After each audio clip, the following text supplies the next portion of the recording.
Assalamualaikum, this is Dr. Deen. Welcome to Real Talk, and today we're talking about mummy's boys.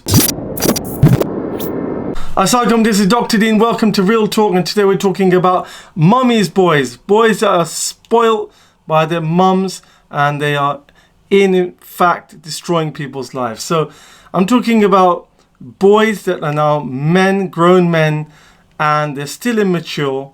And this is one of the biggest complaints I get from the sisters is they can't find a mature man. And the reason they can't find a mature man is that they can't find men that seem to be not just intelligent, but responsible, sensible, and not on their PlayStations at the age of 28. You know, they say they're ready to get married, but they're playing video games on the weekend and they just don't have a sense of responsibility. But I'm talking about the mums and what they're doing and what we can do about it. So what I've seen is, I've seen things where kids are growing up and the brothers at home, and I call it the prince syndrome. So the mum and sometimes the dad as well treats the boy like a prince, literally like Prince Charming, like a prince in the house. Nobody can tell him off. If something falls on the floor, mum will say to her daughter, you pick it up. So i.e. the guy's sister, she needs to clean, cook, wash up, do everything, while the prince just sits there like a prince, you know, doesn't do anything, no responsibility.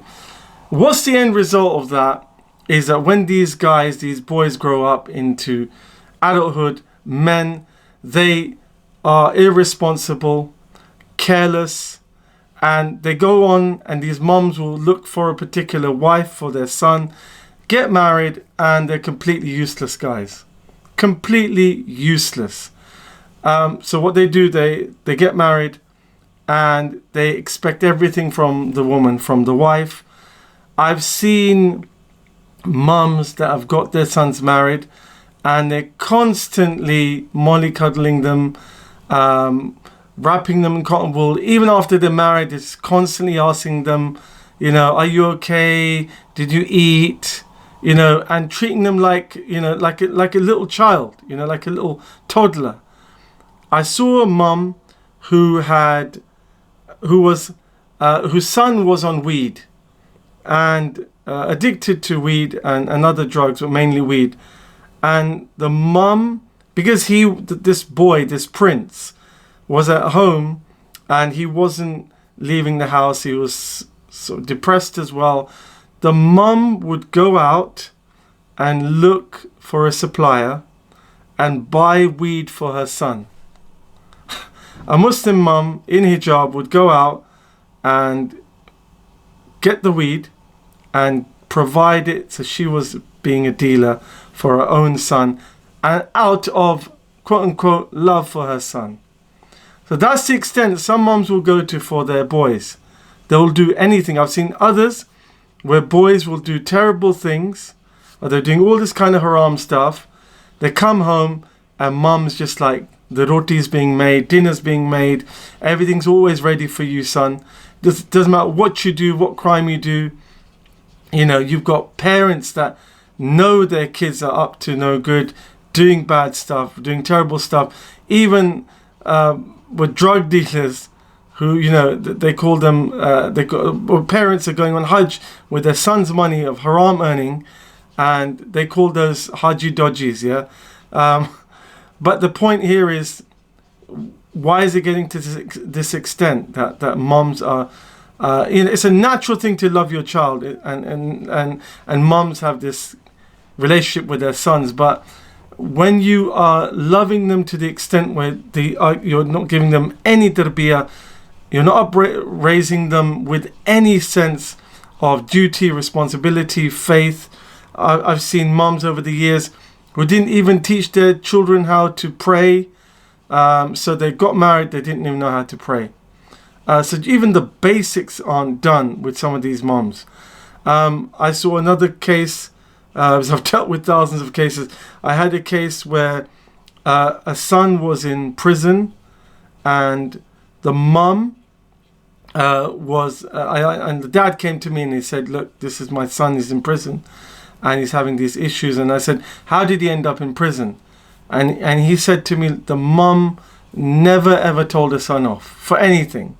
and it got to the extent where he ends up in prison. But we're not just talking about criminals here. We're talking about normal people who have been spoilt, and they have the security blanket of mum. So they can go back to mum, and everything is the boy's praised. He knows that he can get away with anything, and then when that guy's living with his wife, he wants the same treatment. He wants to be in that comfort zone where there's no responsibility. He doesn't even have to earn. If he does earn, he doesn't really care about the family or the wife. And at the end of the day, if you're a mum like that, remember one thing, that whatever you're doing out of love, you're destroying your child. You're destroying his own life and everyone around him, i.e. his future family or anyone around him. So the thing to understand is, and I'll give this example, that when you have somebody, they say that you should not do shoelaces for a child, but teach them how to do shoelaces for themselves. And that's the same principle. You want to make them independent so that they succeed in life. I can give you so many examples. I know another mum whose son is now 59 years old, and mum still makes dinner for him. And she won't go anywhere she won't even go anywhere unless he's eaten, And this is a kind of extent of this dangerous kind of culture, and a lot of it's from back home, of the boys just being this larger than life figure, even though they have no reason to be in that position. They haven't earned it. They haven't earned that respect or honor.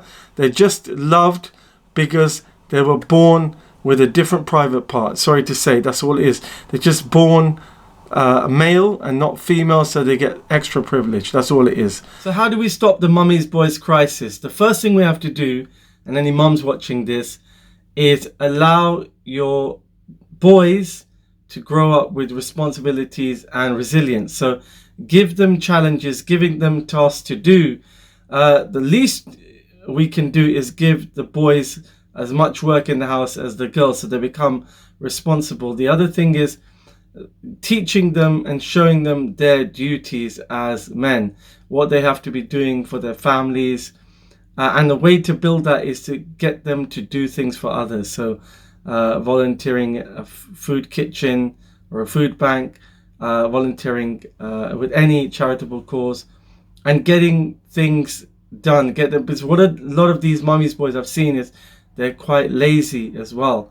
Not all of them, but some of them quite lazy. So getting to do things like that. The other thing is breaking that bond which is based on selfishness. So a lot of these mummies boys, they tend to become and grow up to become selfish people. So that selfishness, because mums are doing everything for them, providing for them, supporting them in everything that they do, they feel and they expect that from their wife in the future.